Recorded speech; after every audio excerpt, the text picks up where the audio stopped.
প্রিয় দর্শক, এখন আমি আপনাদেরকে দেখাবো কিভাবে আমরা স্টুডিওতে পাসপোর্ট সাইজ ছবি কেটে প্রিন্ট করি। তো চলুন দেখা যাক। প্রথমে ফটোশপটা আমরা অন করে নিলাম, তারপর যে ছবিটা আমাদের কাজ করব সেটা নিয়ে নেই।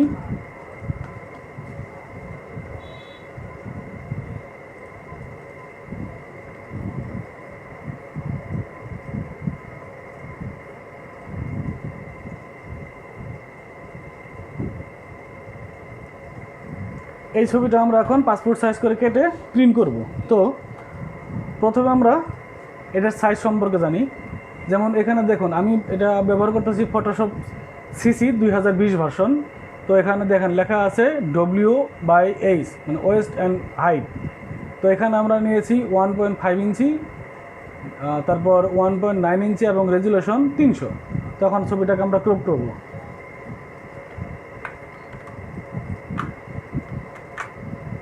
দেখুন, মাঝখানের যে দাগটা আছে সেটা সবসময় নাকের মাঝখানে রাখার চেষ্টা করবেন এবং তারপর এটাকে কাট করব আমরা। যেমন এখন আমরা ইন্টারপ্রেস করে কেটে নিলাম। তো পিছন সাইডে যে ব্যাকগ্রাউন্ডটা আছে সেটা আপনি চেঞ্জ করতে চাইলে প্রথমে ম্যাজিক টুল দ্বারা এটাকে অ্যাড করে নিতে হবে। যেমন এটাকে ব্লক করে নিলাম, ম্যাজিক টুল দ্বারা আমরা ব্লক করে নিলাম। তারপর আমরা ফেদার দেই।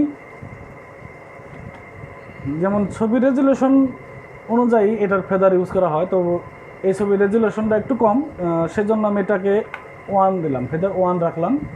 তারপর কিবোর্ড থেকে আমরা এই কালার, পিছনের যে কালারটা আছে সেটা সিলেক্ট করে নিলাম এবং কিবোর্ড থেকে কন্ট্রোল ব্যাক স্পেস প্রেস করে আমরা পিছনের ব্যাকগ্রাউন্ডটাকে একটু চেঞ্জ করে নিলাম। তো ব্যাকগ্রাউন্ডটা চেঞ্জ হয়েছে, সম্ভবত দেখা যায়নি, এর জন্য আমি অন্য একটা কালার দিয়ে দেখাই দিতেছি। কন্ট্রোল ব্যাক স্পেস, দেখুন কালার কিন্তু চেঞ্জ হয়ে গেছে। তো আমরা আগের কালারে ফিরে যাই। তো এখন ম্যাজিক টুলটাকে আমরা উঠিয়ে দিই, ডিএক্টিভ করে দিই কন্ট্রোল ডি দিয়ে। তারপর দেখুন ছবিটা কেমন যেন একটু লাইট, এক সাইডে লাইট কম। তো কন্ট্রোল অল্টার এল দিয়ে এটাকে লেবেল করে দিলাম। এটাকে আপনি এখান থেকে কমাতে বাড়াতে পারেন যতটুকু প্রয়োজন আপনার। বাস হয়ে গেছে। তখন আমি ফেসটাকে আরও একটু উজ্জ্বল করব, ফর্সা করব। সেক্ষেত্রে আপনি অ্যাডজাস্টমেন্ট এবং এখান থেকে সিলেক্টিভ কালার থেকে আপনি এটার কালারটা চুজ করে নিতে পারেন। যেমন লালটা একটু কমিয়ে দিলাম, প্লাস হলুদটা একটু কমিয়ে দিলাম, ব্ল্যাকটা একটু বাড়িয়ে দিলাম। ওকে, এরপর আমরা ফিল্টার ইউজ করব। যেমন আমি এখানে ব্যবহার করি ইমেজনিক। তো আমার এটা শর্টকাটে দেওয়া আছে, আমি শর্টকাট ব্যবহার করে ফিল্টার দিয়ে দিলাম। ওকে, এখন দেখুন একটু চোখটাকে আমরা একটু গাঢ় কালো করে দেই। তো এখান থেকে একটু কালো করে দিলাম।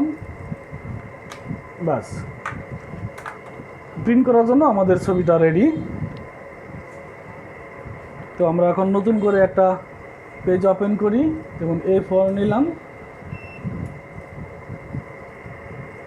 এখান থেকে ছবিটাকে কপি করলাম এবং আপনার যে কয়টা ছবি দরকার সে কয়টা ছবি আপনি এভাবে সাজিয়ে নিন। এখন দেখেন কোনোটাতে একটু গ্যাপ কম আছে, কোনোটাতে বেশি আছে। সেক্ষেত্রে আপনি কী করবেন, শিফট চেপে সবগুলোকে সিলেক্ট করে নিলাম এবং তারপর এখানে দেখেন এই যেটা আছে এটা ক্লিক করলেই সবগুলো ছবি এক সাইজ মতো হয়ে যাবে। তারপর আপনি এটাকে প্রিন্ট করে নিতে পারেন। তো দর্শক, আজকে এই পর্যন্তই। তো দর্শক, আশা করি আপনাদের ভিডিওটা অনেক ভালো লেগেছে। যদি আপনাদের ভালো লেগে থাকে, পরবর্তী ভিডিও পেতে বা আমাকে উৎসাহিত করতে অবশ্যই লাইক, কমেন্ট, শেয়ার করবেন। ধন্যবাদ, সবাই ভালো থাকবেন।